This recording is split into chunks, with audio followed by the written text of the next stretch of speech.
right, let's get into Batman and Robin, 1997. First, let's start off with the movie details, because there could be people listening who were born in 1997 or after, and they haven't seen this marvel of a DC movie. Commence the puns. Enter the pun zone. Goodness gracious. Batman and Robin try to keep their relationship together, even as they must stop Mr. Freeze and Poison Ivy from freezing Gotham City. It sounds compelling. I had high hopes for this movie. Oh, me too. As we said, Batman and Robin released in theaters 1997. I had just graduated high school. I was embarking on a life outside of school, and life hit you over the head with this movie. Right off the bat, started off on a downer. All right, Erin, tell us, how much money did Batman and Robin make, and what was the budget? Give us the money. Well, on the opening weekend, it made $42 million. That doesn't seem like a lot. No. But you said it so confidently. And it has made $238 million globally. That's a lot of coin. Yeah, that's a lot. Yeah. But it's about $100 million less than Batman Forever, which was the movie right before this. You got to think they planned on that $100 million. Yeah, I would think. And their budget to make it was $125 million. We know they spent it. How does this movie compare to Batman Forever? We know it did less by $100 million than Batman Forever, but how much did Batman Forever make on its opening weekend, and how much did it cost to make and all that? Batman Forever made $52 million on their opening weekend. So $10 million more. Yeah, so not too much more, but still a pretty good chunk.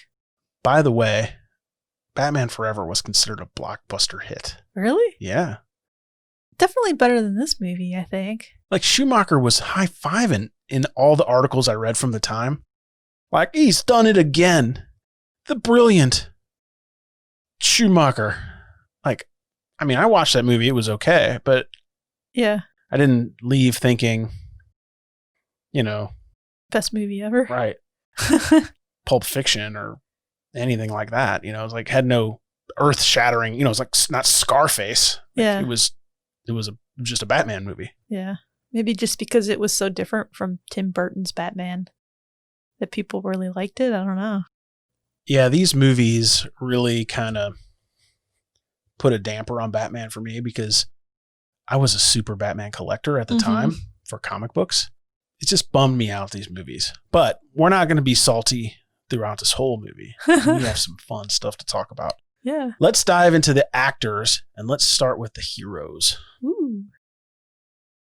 Well, George Clooney plays Batman, which is pretty exciting. Yeah. And he also plays Bruce Wayne, in case you didn't know that. What? That's the same guy? Uh-huh. Oh. Secrets. Yeah, Don't tell anybody. Hope no one else is listening. Yeah, no kidding. But at the time, George Clooney was known as a TV actor. He was just pretty much known for ER. Yeah, it really wasn't that big of an actor. I scrolled in his IMDb and I was looking back at the stuff and I was thinking, he must have been cheap because he hadn't done much. Yeah. I like the fact that they took a chance on him, though. Well, I mean, he was on ER. Yeah, he was in a lot of, like, I guess 80s or 90s sitcoms, too, that surprised me. He was in Roseanne. I forgot about that. He had so many, like, one episode appearances. Well, I don't know, he was in quite a few on Roseanne, and then Facts of Life. Oh, yeah. Remember that show? Shows our age. He was in quite a few episodes of that, too. I would think he was a neighbor or something, it said. I don't remember. I remember watching these shows somewhat. I don't know how much, but... Yeah. Well, they also hired Chris O'Donnell, which he played Robin, and he played Robin in Batman Forever, too. But he must have talked to George Clooney and got some career advice because he went on to play in Grey's Anatomy. Mm-hmm. Yeah. They both want to be doctors in real life, but He was probably like, hey, George, listen, this movie sucks. Like, what should I do after this? And he said, first, I would take 2 years off, which Chris did. Then try to get on one of those medical dramas. That's all the rage. All the rage. I mean, look, got me on Batman. And Chris O'Donnell's thinking, well, I'm on Batman. He's like, yeah, but you're the sidekick. I like making up the conversations I think they have on set. Yeah, of course. Totally happened. Then they go, do you think we'll get to meet Arnold? Not sure. Probably not. Probably not. Apparently not. Yeah. Who else? Alicia Silverstone. She played Batgirl. For a minute. Yeah, she didn't have much screen time, but everybody knows Alicia from Clueless. Craig's favorite. Mm-hmm. Yep. And she's also going to be voicing Queen Marlena in the upcoming Masters of the Universe show that's going to be on Netflix, the Kevin Smith one. Ooh. So We'll see if that's going to be any good. I'm nervous about that. Yeah. She's Princess Adora's and Prince Adam's mom. You know what's funny about Kevin Smith? His movies that he makes? I don't know. That's the thing. I've never liked someone so much for just them being them and not the stuff that they make. Like, I don't like any of the stuff Kevin Smith is in or created. You have to have that, I don't know, sense of humor, I think. Yeah. I don't know if it's not funny or if it's just the content that he creates. I mean, I like the Secret Stash show. The comic show. Comic Book Men? Yeah, Comic Book Men. And I like the podcast occasionally. Uh-huh. Because I like him. Like, I think he is funny. Uh-huh. Like, super knowledgeable about comics. Really, of the people I want to meet on the planet, he's way up on the list. Really? Yeah. But I don't like any of his movies. Yeah. So, I don't know. It's kind of a weird juxtaposition of person versus product. Well, maybe you'll end up liking Masters of the Universe. I'm hoping so. I try everything. I've seen Clerks, Clerks 2, Clerks 3, whatever. I've seen everything. Mallrats. I've tried it all. Okay, let's chill with the heroes and get on to the villains. I told you it's pun zone. You can just call me Rapunzel. Oh, gosh. Arnold Schwarzenegger plays Mr. Freeze. You know, I was saying hello. And he plays Dr. Victor Freeze in the movie. Mm-hmm. He pretty much just has one line that he says. He has no dialogue. Mm-mm. None whatsoever.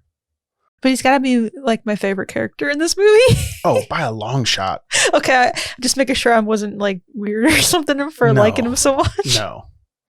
No, Arnold is great. And nobody says he was terrible in this movie. Yeah. Like, no matter what you read, they say nothing. Yeah, apparently they paid Arnold Schwarzenegger $25 million to do this movie. It's so smart. Yeah. Like, if you can get it, Arnold, get it. And I read that they broke it down to be about $1 million a day. Wow. I mean, it feels like he worked 25 days on this movie. Uh-huh. I'll do just about anything for 25 days for $25 million. Oh, yeah. I mean, this was in 1997, too. Yeah, that's a lot of money. It's a lot of money now. It's a lot of money then. Yeah. I mean, he was super popular back then. I mean, he did, like Terminator and this was his time. Everything that he's known for was like back in the 90s. Yep. So that's cool. There was also Uma Thurman, who played Poison Ivy, Dr. Pamela Isley. She's also known at the time for Pulp Fiction, which we just talked about because it's an amazing movie. And that came out in 1994. So she was big too. I bet you they paid her big dollars. Oh, yeah, I bet. All I can think doing the research and watching this is the Uma Thurman song. I can't get it out of my head. Duty. Yeah. Who else? Jeep Swinson played Bane. Mm-hmm. And he died a couple months after this movie came out, which is kind of sad. He was in the WCW. And he had a couple acting jobs before Batman and Robin. So I guess his career probably really would have taken off even more, after this movie, but he didn't get to live to see. It's too bad. See that. But apparently he was hired because he had really big muscles, and that guy was huge. Yeah, he was a big dude. Mm-hmm. We also saw some familiar faces in this movie. Actors that have been in previous Batman movies. Who were they? Michael Gough. He played Alfred Pennyworth again. Nice. Also, Pat Hingle played Commissioner Gordon. Familiar. Yeah. It's crazy that there's only 2 people that have lasted throughout all these movies so far. I know, not even directors or Batman. No, not Batman. I wonder if any key grips are the same. I did see that Schumacher had like a crew that worked with them on both movies. A lot of them came back. Yeah, that's good.